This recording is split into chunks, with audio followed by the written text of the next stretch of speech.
Hey everyone, it's Kyle James here. Thanks for tuning in. If this is your first time watching, welcome to the channel. I'm a poker player based out of Denver, Colorado. I've been playing poker for about 3 years now. Mostly sticking to live poker now, but I do dabble in some online. Right now, I play a lot of 1-3 games up in Blackhawk, Colorado, but the big goal, leveling up to 5-10 by the end of the year. I wasn't gonna play any poker today. Well, I went back and forth. It's like, I'm gonna play the $300, 12 o'clock deep stack, my favorite tournament up there. But then it was snowing, so I was like, I don't feel like driving in the snow. But my friend offered to drive, so we're going to Bally's and we're gonna play cash. We're not gonna play tournament poker because I bought 8 p.m. tickets to Sinners tonight with Michael B. Jordan. Very stoked for that, going to see that with Lindsay. And super stoked for that, don't want to miss it. That's what we're gonna do tonight.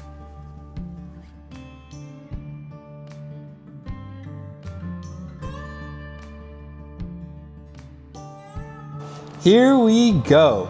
First hand, we're gonna be in the big blind and the under the gun player is gonna raise things up to $18. This is the first hand where we sat down at the table, and I feel like every time I sit down, take out my phone, we always pick up a hand that gets interesting. So we're gonna go to a flop of King 7-9 all clubs. We do have the 10 of clubs here, and we check things over to the under the gun player. He leads out for $45. I don't know why, but I thought this was $25 at first. I don't know if I misheard him and I didn't take a look at the chips he put out, but we make the call.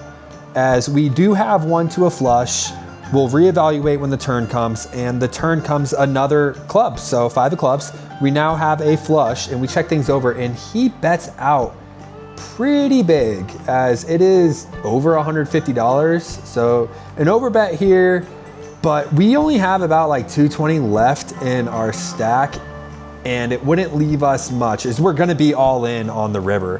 So we decided to make the maybe discipline fold, maybe knit fold. I don't know, we'll never know.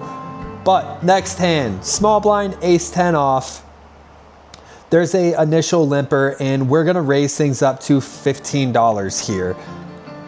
Ace 10, I mean, it's strong enough to do this, but I'm just, you know how 1-3 goes, like people will be limping with ace jack, ace queen, you know, stuff like that. So things can get weird, but the flop comes 9-2 for $33 in the middle right now. Like I said, we're out of position in the small blind. We check things over and the initial limper bets $10.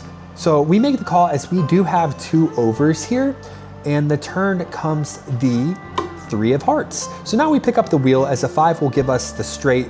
We check things over and he puts out a weird bet here of $5.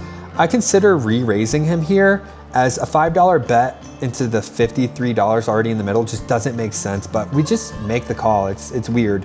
And the river comes the jack of diamonds. So once again, we're gonna check over and see what he decides to do. And he bets 10, and I think I could be paying him off here as he could have like a 2, a 4, or 9, I don't know. I truly don't know. We just make the call and he turns over ace 10 off. So we're gonna go chop chop here.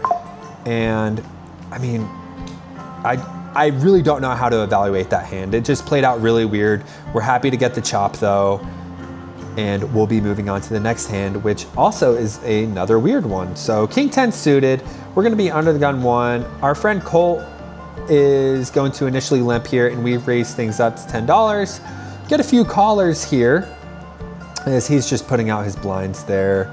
And well, I think he actually made the call there. But anyways, let's go to a pot of $50, and the flop comes Jack 10-9 as we pick up middle pair along with a gut shot to the straight. So someone just open folds, checks. We're gonna bet out for $20 as the initial raiser. Probably should have gone bigger here, but it is a pretty wet board. And there is a call, and our friend Colt is also gonna make the call. So we're going into a turn that comes the queen of spades. So we do pick up the straight.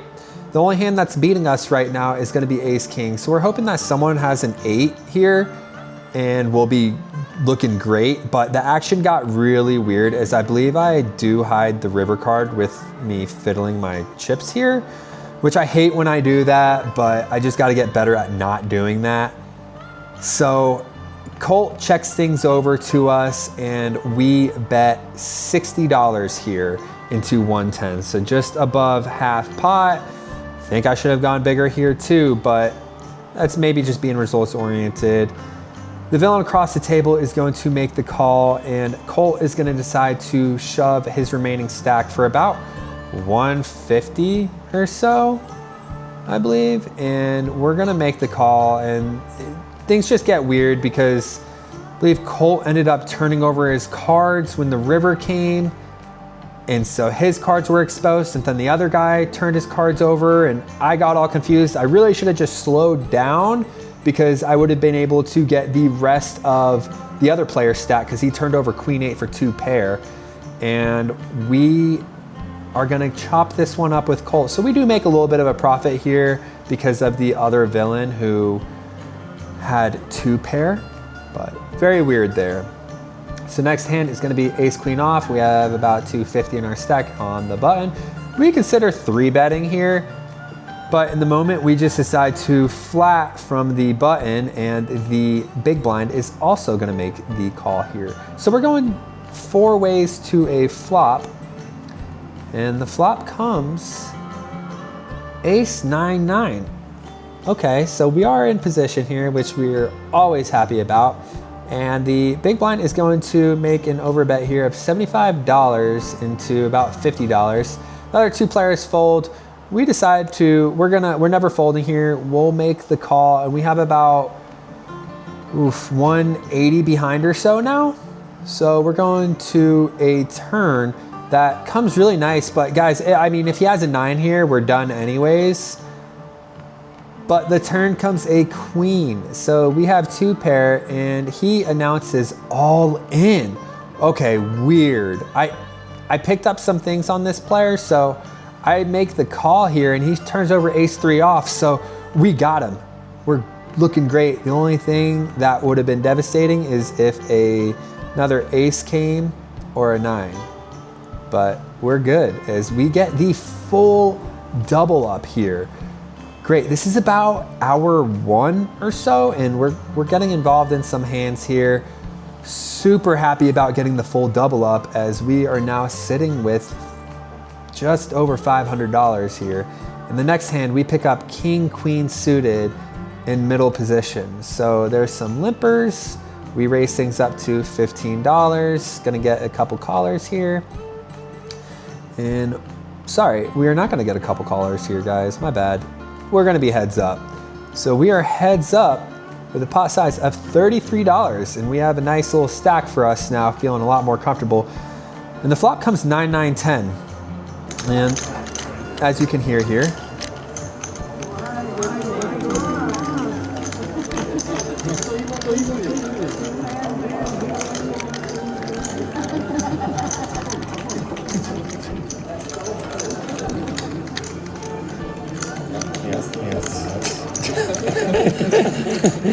so you can hear me say he has the nuts. He followed that table talk with why so much when I bet 15 into 30. So obviously he flopped something really good. I mean, he either has trips, maybe he does have a boat. And for some reason when the turn comes, I bet $20, just wasting money here when I know he has the nuts and he, you know, lifts his cards like he's gonna fold again and he just makes the call. So when the river comes, you know I'm never good here. I'm thinking maybe a jack here gives me the straight, but the river comes to 4 clubs. And even if the jack does come, I have to check things over potentially. And he bets $100 and it's just an easy fold and he flips over a boat. So he flops the boat. He had some table talk as he was trying to get more money out of me. And I'm just disappointed that I bet the turn there. And now we have pocket jacks in the big blind. My graphic shows me in the small blind. My apologies, I did mess that up, but oh well. So we are in the big blind here. The initial under the gun 1 player is going to raise to $36, which is a pretty big bet here pre-flop, as that is 12x there. So the flop comes 4-4-5, 2 clubs. And we check things over to him is we want to see this. This is exactly what we want to see. He goes all in. We know we're calling, but we just want to you know, I always have to double check things, and we make the call and he turns over ace 10. So we're looking really good right now, and we scoop this one. So another nice pot as we stack the villain there who is trying to bluff us off, and we are going to the next hand of 5-9 suited. And I do something that I usually don't do is I call a couple limps with 5-9 suited as we have a stack of about 550 here. And we're going to a pot size of $12. And we flop 2 pair, but 2 clubs also out there. Things are gonna check over to us as we are in position here. We decide to bet $10 on this board.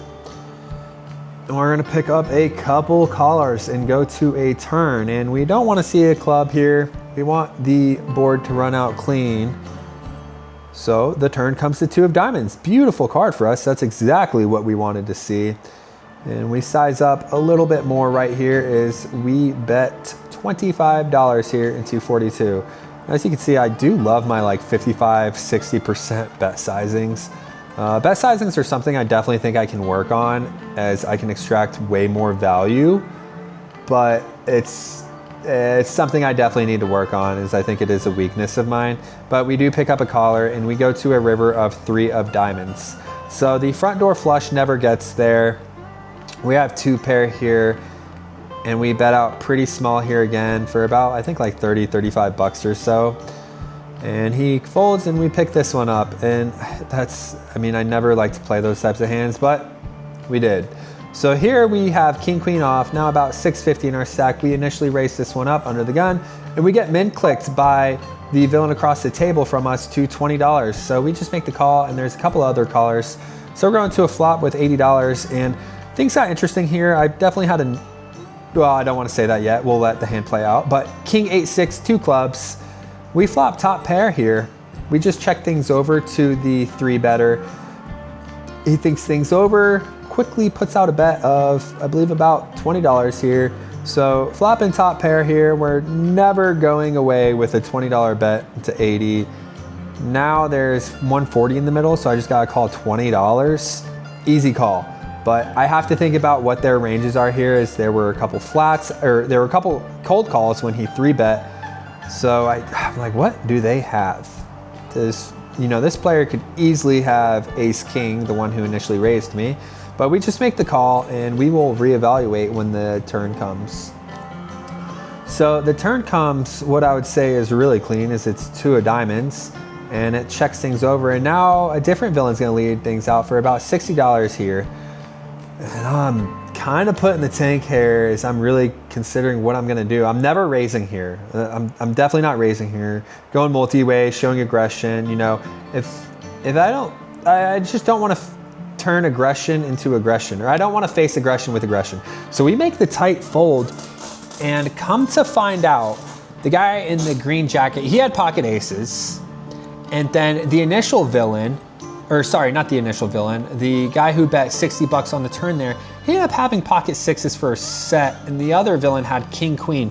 So we save ourselves a good chunk of money there as, man, I mean, I was put to the test there, flopping top pair, but I just don't think I'm ever good there. There was just way too much aggression there. And we're gonna move on to the next hand where we pick up ace king off and we get 3-bet by the aggressive villain. So we are very happy to get 3-bet with ace king. And I consider 4-betting here, but let's just see what the flop comes to. And the flop comes king 8-6. Nice. Okay, so we flop top here, and he's gonna bet out $75 here. I don't know if I made the right decision here, as we could have extracted, like I said, a lot more money off of this player, but we go for the check raise to 200, putting in nearly the rest of his stack, as he would have about $25 to $30 left behind if he makes the call. But instead we decide to just check raise, and he slams down his pocket 7s. So we were well ahead, as the turn card could have made things a little interesting, but we pick that one up, and we pick up ace king off once again. And that aggressive villain is all in for about $6. And then there was a raise from the button for $26. Once again, we're considering re-raising here, but we're running good. We're just gonna make the call here. And the flop is going to come as we're starting to build up our stack. We have now 2x'd our stack and then some a little bit. We're in about hour 2 or so of this session, maybe hour 2.5. But the session is coming to a close relatively soon. And we're gonna go to the flop, which becomes ace, queen, 9? Yep, ace, queen, 9. So we flop top pair once again. We are out of the position on this one. So we gotta think about what we're gonna be doing here. I mean, I think the safe play is we're just gonna bet out. And he goes all in, so sorry guys, I totally zoned out right there. And when I record my audio, I just run it all the way straight through with no pauses, but I totally zoned out. But so we initially bet, he re-raises all in for about $100. Oh man, I really don't want to see ace queen here. Don't want to see ace queen here. And it comes 2 of hearts and 6 of hearts. We turn over our cards and we're good. The guy who's all in for $6 had, I think, like ace 2 off. Nope, he did not have ace 2 off because he would have won that hand. Maybe ace 3 off. So we're good here and we scoop another pot. Now we go to the final hand, ace 5 suited. Colt raises things up to $15. We call, and another villain calls, and I believe there's another call. So we're going multi-way to a flop. We're hoping to see just clubs. Like going multi-way with ace 5. We don't have a strong ace. We know GTO loves ace 5 suited, but we go to a flop of jack 5 7. So we flop bottom pair here. Nothing to do but just check here as we're multi-way. We don't really like to be too aggressive whenever we're multi-way. And it's gonna check around. So we go to a turn where we pick up equity as it becomes the 3 of clubs. So okay, now we have the flush draw. Have a potential backdoor flush draw that gets there, and we're gonna decide to lead things out because we're thinking if no one bet on the flop, they don't have a jack, maybe they have pocket jacks on a pretty dry board and they're just looking to get some more money in on the turn. But I think that someone probably raises with pocket jacks as the river comes the 7 of clubs. So it could be a pretty solid card as, you know, someone could now potentially have trip 7s, which is why I think I made a big mistake here as Colt bets $25 into 155, so really small, and we just raise things up. And I wish I would have just flatted here and made the call, because you figure if we get raised, maybe someone does have a boat. We really consider things over and think maybe someone has trip 7s, and because they're just not thinking that the flush draw gets there. So we just make the raise to 3x 75. And so thanks for watching, guys. That's the end of the session. We're cashing out 822. We're just looking to build as we're gonna play this weekend. Thanks for watching, guys. Take care.